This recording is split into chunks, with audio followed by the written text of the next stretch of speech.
কি অবস্থা মোনা? ব্যাগে কেচ্ছে আছো? সবুজ গ্রাম পাথরের শহর সিরিয়ালে মানিকরে কেমন লাগতেছে? এই যে সরকারের চেলা মানিক চারুদিকে আসি যে একটা আগুন ধরাই দিল, এটা কেমন? মিলিয়ন মিলিয়ন পিনিক হয়ে যাইতেছে। আরো হইব, আরো হইব।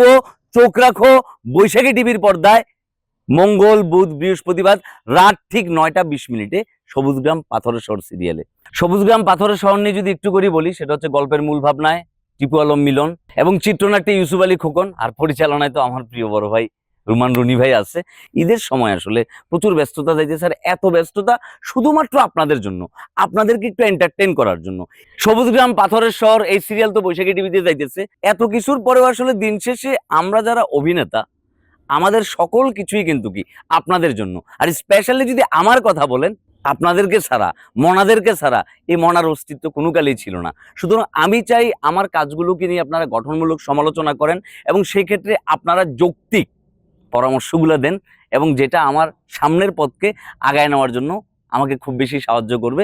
এই গল্পটা নিয়ে যদি বলি, এটা একটা সামাজিক গল্প, এবং সবচেয়ে চমৎকার যে জায়গাটা, মানে এই সিরিয়ালে আমি নাম লেখানোর পেছনে একটাই কারণ, সেটা হচ্ছে বাংলাদেশের যতগুলো লেজেন্ড আর্টিস্ট আছে, সেটা হচ্ছে আপনার আশিস স্যার, বর্দা মিঠু ভাই, সালাউদ্দিন লাবলু স্যার, তারপর হচ্ছে শ্যামল মাওলা, তারপর হচ্ছে আমাদের আমাদের দিলারা জামান ম্যাম।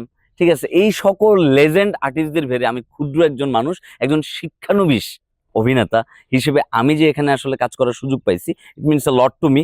সো আমি এটুকুই বলবো যে গল্পের জায়গাটা এটা একটা গ্রামের গ্রামের মানুষের জীবনের, এবং আপনার চারদিকে ঘটে যাওয়া যে ঘটনাগুলা, গ্রামের মফস্বলে যে ঘটনাগুলা ঘটে, দ্বন্দ্বের জায়গাগুলা, এই প্রত্যেকটা জিনিসের ছোঁয়ায় আপনি পাবেন সবুজ গ্রাম পাথরের শহর এই সিরিয়ালে। শুধু গ্রাম না, শহরের মানুষদের জীবনও কেমন, তাদের জীবনে যে ক্রাইসিস, তাদের জীবনে যে দ্বন্দ্ব, এই দ্বন্দ্বের জায়গাও কিন্তু এই গল্পে খুব সুন্দরভাবে ফুটে উঠছে। সো এই সবুজ গ্রাম পাথরের শহর একটা সামাজিক গল্প, পারিবারিক গল্প। এই গল্পটা যদি আপনি না দেখেন, এই সিরিয়ালটা যদি আপনি না দেখেন, আপনি তবে দারুণ কিছু একটা মিস করতে যাচ্ছেন।